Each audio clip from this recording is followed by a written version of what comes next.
right, welcome back to Modern Cyber. And this week in AI security coming to you for the week of the 22nd of January, 2026. This week is a busy one. There's a lot of stories, and I can tell you the year is off to a very, very strong start in the sense that so many new AI vulnerabilities, challenges, and tactics, techniques, procedures are being uncovered all the time. We've got a lot to get through today, so why don't we get started?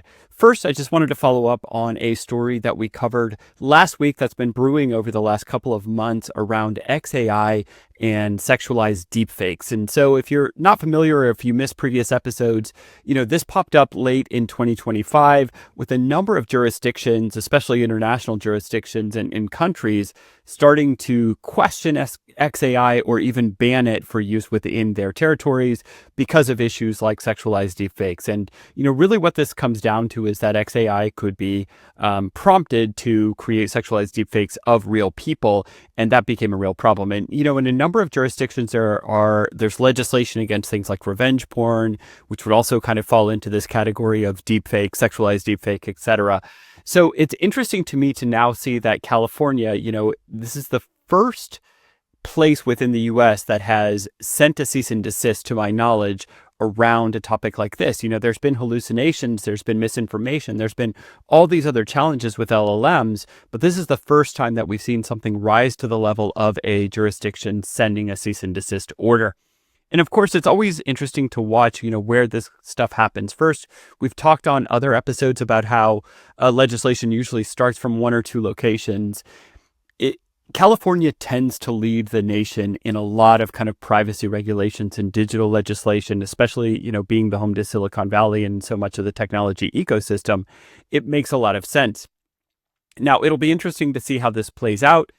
Again, in the absence of federal AI legislation, will this California stuff become a standard? Is this a one-off? Is there more? We're going to keep following the story in future episodes of This Week in AI Security. All right, moving on. We've got a new AI platform, Flaw, coming from ServiceNow. This was a 9.3 out of 10 CVE or CVSS score on a CVE. It's been named Body Snatcher. And effectively what this is in the ServiceNow platform, you have the ability to create AI agents that can then execute different tasks within your organization ServiceNow instance. And unfortunately, what happened is that a endpoint around the agent service was completely unauthenticated and allowed for remote code execution. So anybody who basically became aware of where this API lived and how to send it an instruction or a command could abuse that, and that abuse could then trickle into your whole organization. So remember the things that we've said here on Modern Cyber and at Firetail in general. Remember that there is no AI without API, and especially for agentic systems, APIs tend to be kind of the starting point for a lot of agentic workflows. So having strong security around the API that kind of kicks off the process is very, very important. You can dig in more, and as always, we've got the links in the show notes so you can dive in more and learn more about it. I definitely predict that this is not going to be the first time that we see these types of kind of initial access APIs into agentic workflows cause problems. In fact, we've got another story about that later in today's episode. All right, moving on. We've talked about IDEs several times in the past and these kind of, vibe code environments and some of the weaknesses in them. We talked about things like malicious prompts being embedded in source code that would be read by the IDE as it kicks off your process or your vibe coding session. Well, what we've got here is a open code, which is kind of a downloadable vibe coding platform, an open source one. And what it was doing was that it was kind of silently running in a web server with an unauthenticated API. And so similar to the last vulnerability that we discussed around the ServiceNow platform, anybody who knew where to access your open code environment could again just, interact with it, send it malicious instructions, etc. It's been patched now. There was a CVE assigned to it. And so this is, again, one of those cases where you've got to watch out for the entire configuration around the AI service, not just the AI service itself. All right, moving on. Next story. This is a really interesting one. This was posted, I believe, on Blue Sky initially. It's been shared around pretty widely since. It's a couple days old as of the time of recording. And what it is this is a magic string that will effectively crash Anthropic LLMs. And it looks like this works for every Anthropic provided model and model version at this point. I've seen rumors, although I've not seen confirmation, that there is a similar kind of magic string for OpenAI. And why is this a problem? Well, it's not really that big a deal if I'm in an interactive chat mode where I'm kind of, let's say, working with an LLM and going back and forth with the LLM for various prompts, tasks, document analysis, summarization, whatever the case may be, but what it can mean if you've got some kind of workflow and you don't control inputs around what's going to the LLM, this can crash your workflow. And in fact, if you're looking at the video of today's episode, you're going to see that in the initial conversation thread around this magic string disclosure, sure enough, the person who reports the magic string reports that it killed their agent when the agent was told to read the posting that contained this magic string.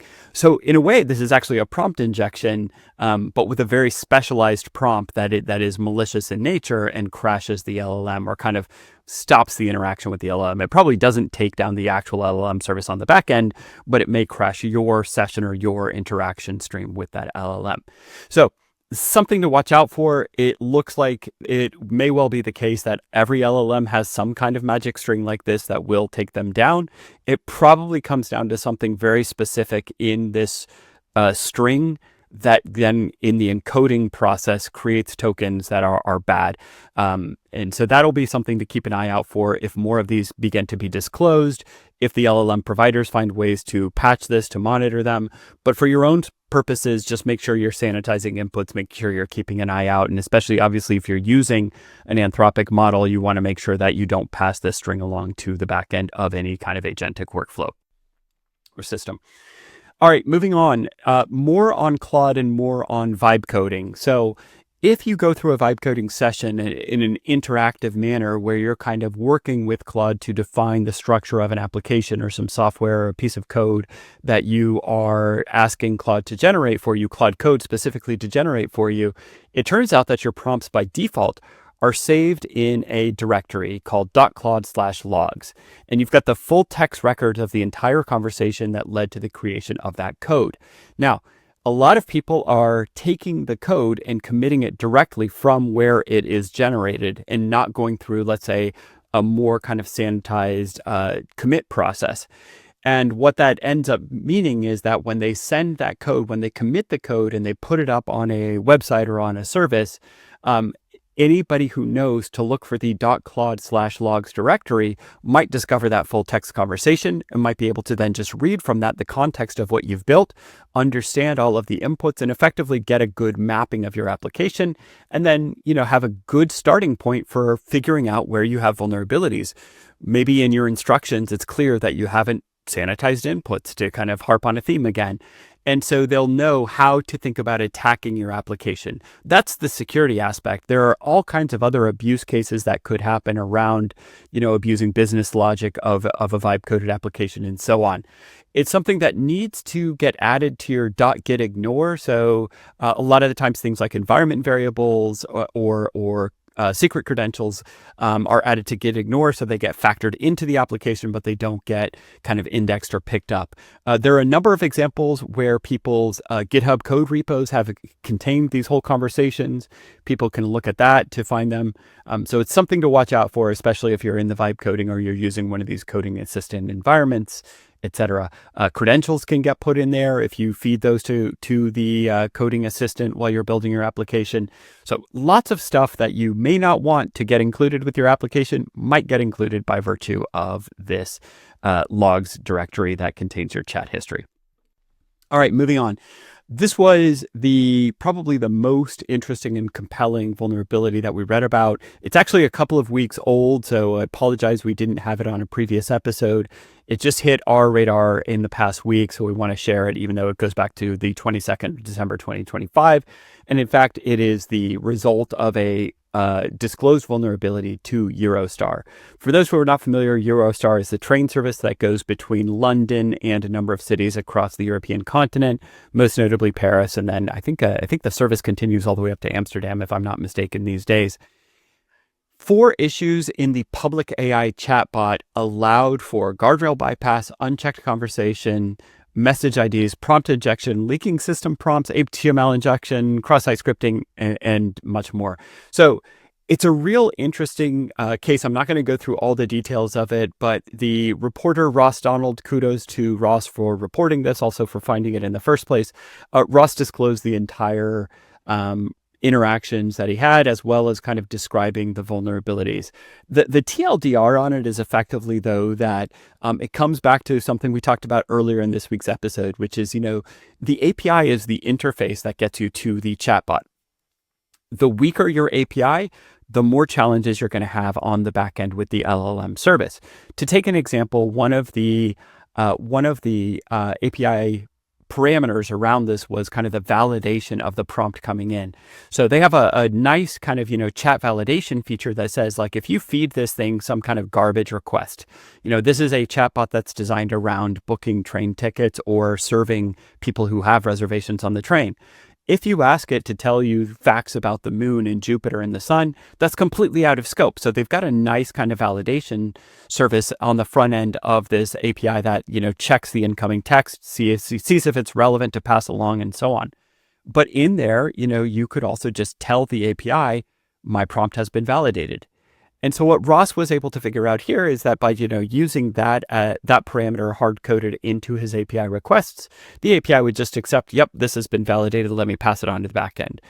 The disclosure was able to discover that it was GPT-4 running, was able to get a number of other pieces of information out, including the system prompts for how the LLM should generate answers for the users. All the vulnerabilities have now been fixed. Wasn't necessarily a super smooth disclosure process. So that can always happen with larger organizations, especially in this case, it looks like the org partway through the disclosure period, just by random circumstance, was also in the process of moving on to, I think, a vulnerability disclosure platform, probably something like HackerOne or BugCrowd, and that might have created a communication gap as well. But all of this is disclosed in there. So a really interesting read. If you're thinking about, again, kind of an LLM-powered application, an agent, a workflow, et cetera, think about the entirety of the application that you're building. That can prove to be super valid and relevant for you. All right, finishing up this week's episode with something that I think is really interesting. This is a philosophical kind of piece, but it does have some real world data behind it. And the title of the piece is on the coming industrialization of exploit generation with LLMs.